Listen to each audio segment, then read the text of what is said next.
Can you hear me, Dirk? Okay, cool. No one else.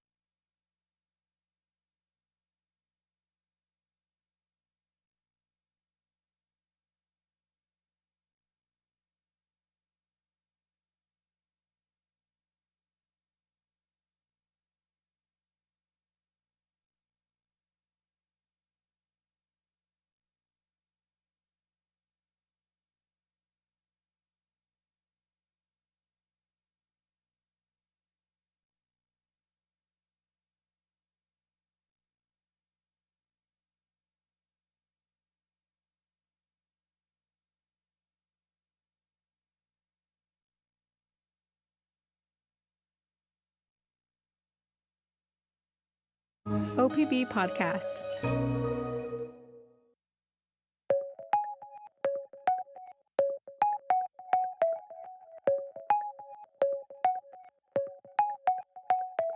Live from the Gert Boyle studio, it's OPB Politics Now for Thursday, November 6th. National attention has focused recently on an immigration and customs enforcement facility in Portland, but ICE's reach goes far beyond that boarded-up building, and arrests have surged in the last month. And after months of preparation and the creation of a bunch of new shelters, Portland is now enforcing a ban on street camping. That means tickets and possible arrests for the city's homeless residents. It's a bit of a grab bag today on the podcast. I'm OPB politics reporter Dirk VanderHart. I'm Portland City politics reporter Alex Zielinski. I'm suburban communities reporter Holly Bartholomew. Great to have you both with us. Before we start, I want to note we are streaming this live on OPB's YouTube page and on opb.org. If anyone watching has a question about these topics or other political issues in the region, shoot us a note in the chat. We will try to answer them. Holly, I want to start with you, though. For the last several weeks, you have been sort of intensely covering ICE arrests that appear to be growing more and more frequent in the Portland Metro and Willamette Valley. What are the kinds of enforcement actions we've seen? Just paint a picture for folks of like the gamut that this runs. Right. So detainments have definitely picked up over the past few weeks, and we're seeing them kind of all over the place. We've seen them at homes and job sites, outside schools, and even in the middle of the street. And one of the things that we've been seeing, particularly just in the past couple of weeks, is that they seem to be growing increasingly aggressive. We're seeing agents breaking car windows to take people out of their cars. We've also seen a couple of pretty intense apartment raids out in Gresham. I was at a press conference yesterday with a number of immigrant advocacy groups, and they said they are seeing more and more people who are hospitalized during their ICE arrests because of this increasing aggression. Wow. You know, and we have known, right, since President Trump was elected, that immigration enforcement would be this massive focus. He ran on it, literally, right? That didn't translate immediately, at least didn't seem to the kind of activity we are seeing lately. I mean, what do we know about why these detainments, these arrests have begun increasing? Is there any obvious reason here? Yeah, so I mean, what we saw is that they really picked up around early to mid-October.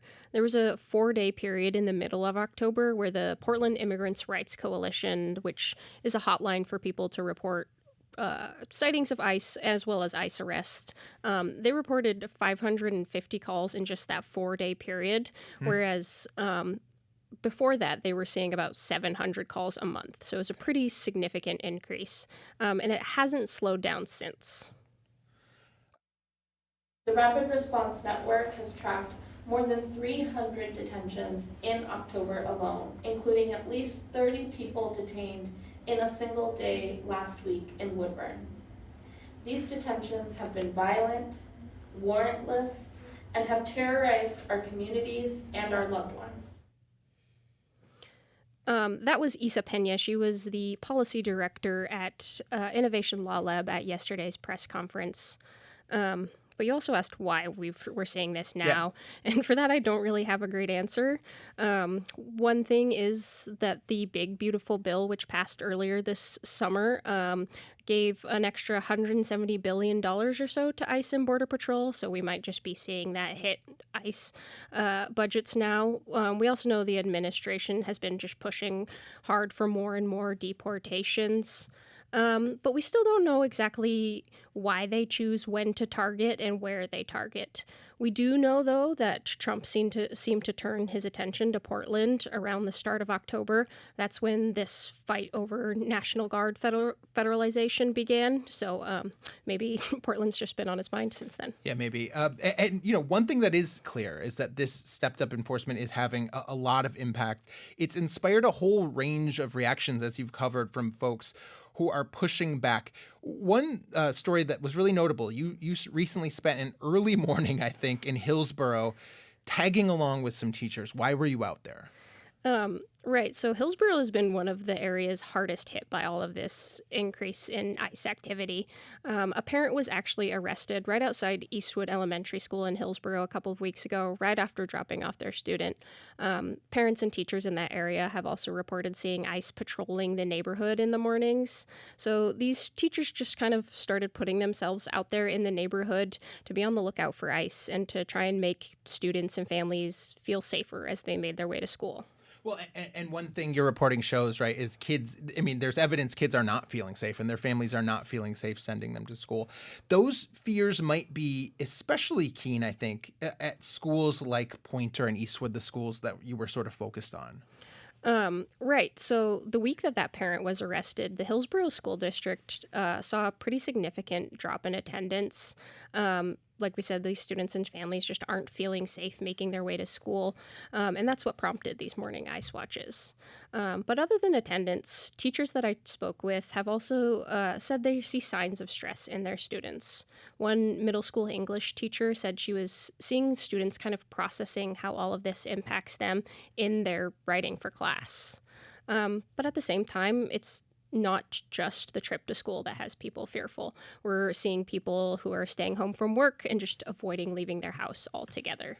But like we said, these fears do seem to be particularly prominent around Hillsborough and particularly Eastwood and Poynter, which is the middle school in that same neighborhood, where there is a fairly large share of Hispanic and Latino families. But it's also, Hillsborough's not the only place seeing these trends. We've seen quite an uptick in Woodburn and Gresham as well, where there are also pretty diverse populations. And ICE has also been reported seen at or near schools in Woodburn and Gresham as well. Back to the sort of teacher patrols. I'm curious what the thinking is here. It is hard for me to imagine ICE agents aggressively swooping in a morning and some teachers standing around being necessarily a deterrent, but maybe the thinking is they might be. I don't know. When you spoke with them, how did they sort of envision it? So as far as I know, it hasn't come to that yet. But the idea is just kind of to create a safe zone of people there to protect students and just kind of an area of friendly faces. I imagine that if agents were targeting a specific person, that they could make their way through a pair of teachers and parents. But it seems like that's not the type of enforcement we're seeing. It's not that targeted going after specific people. They're just kind of stopping people in immigrant neighborhoods who they suspect could be here illegally.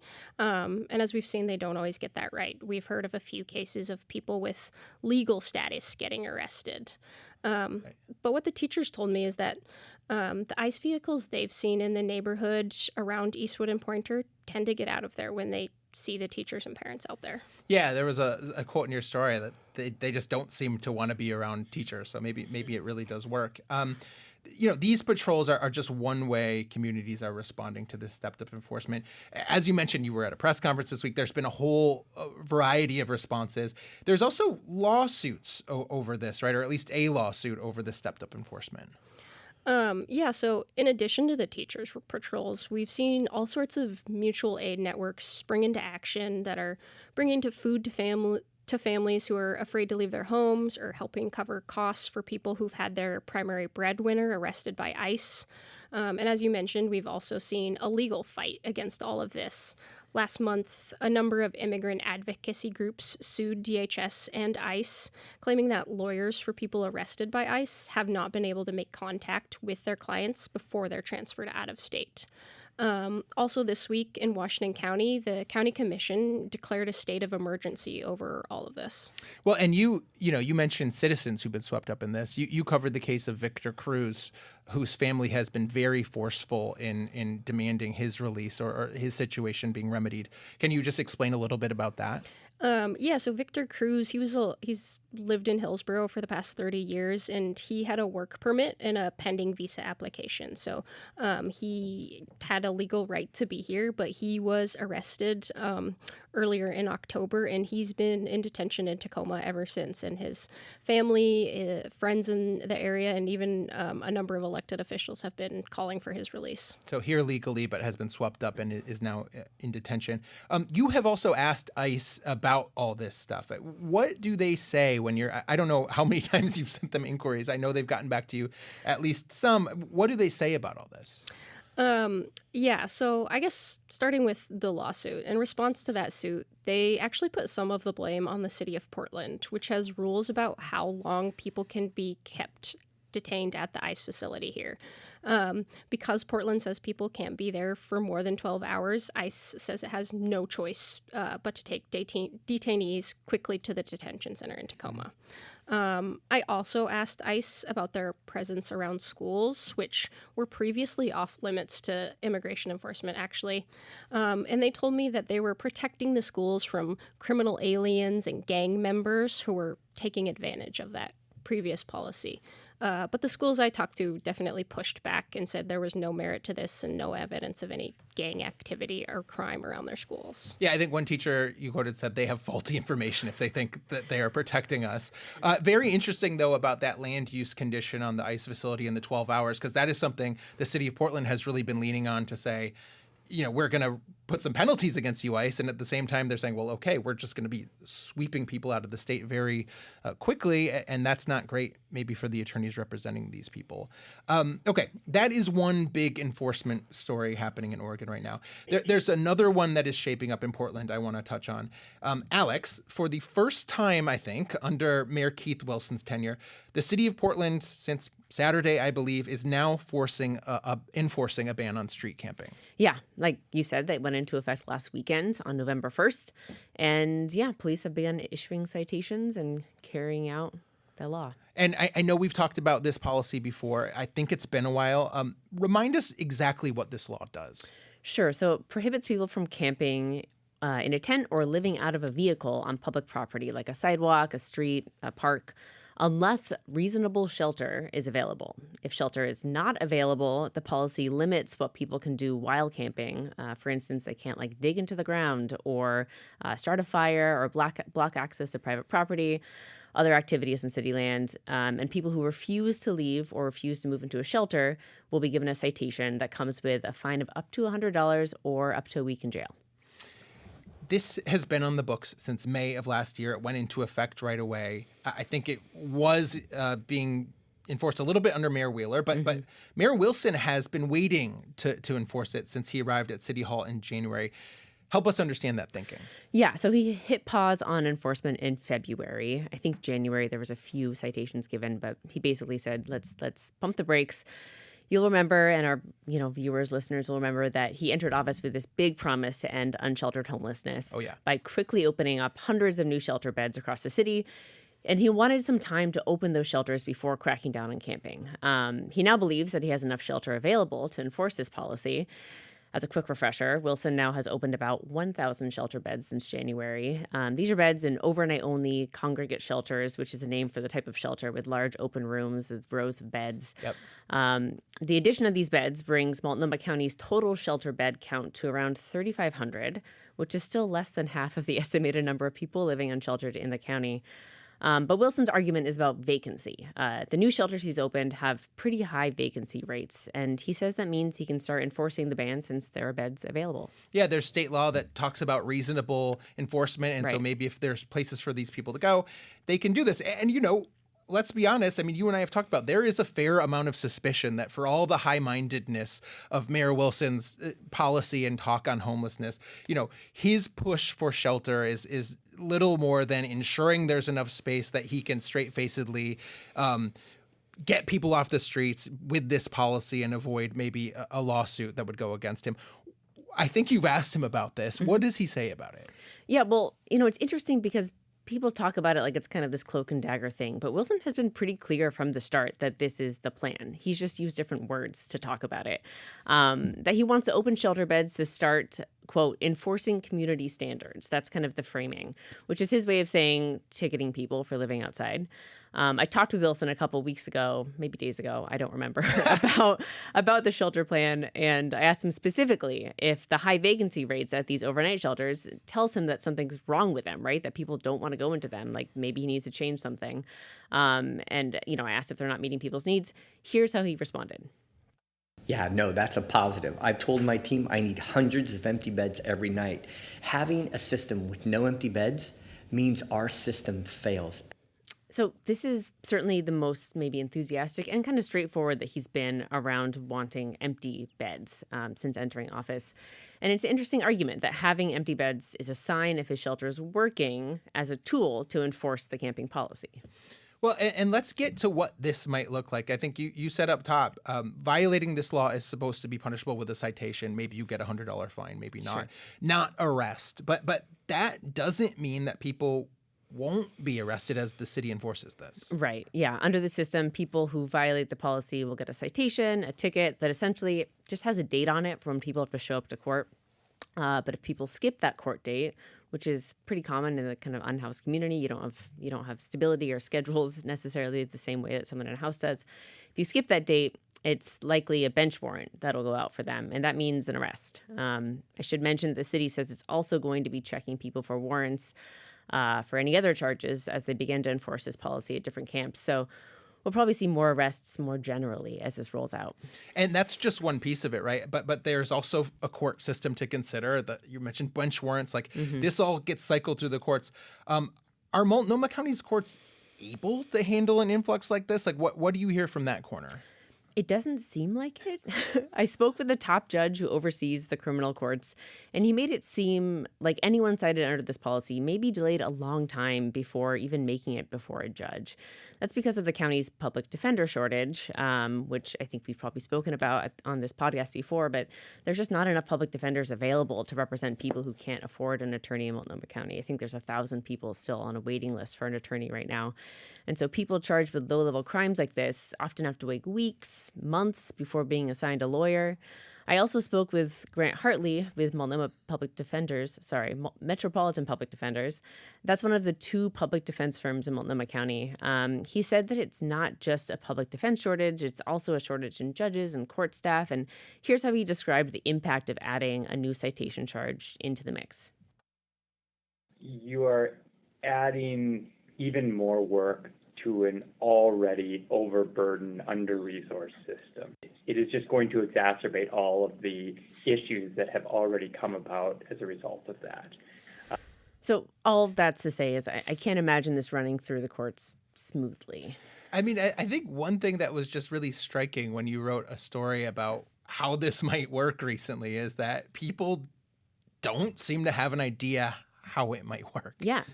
A lot of this policy is just really backed by good intentions and maybe some magical thinking. Not a lot of substance right now.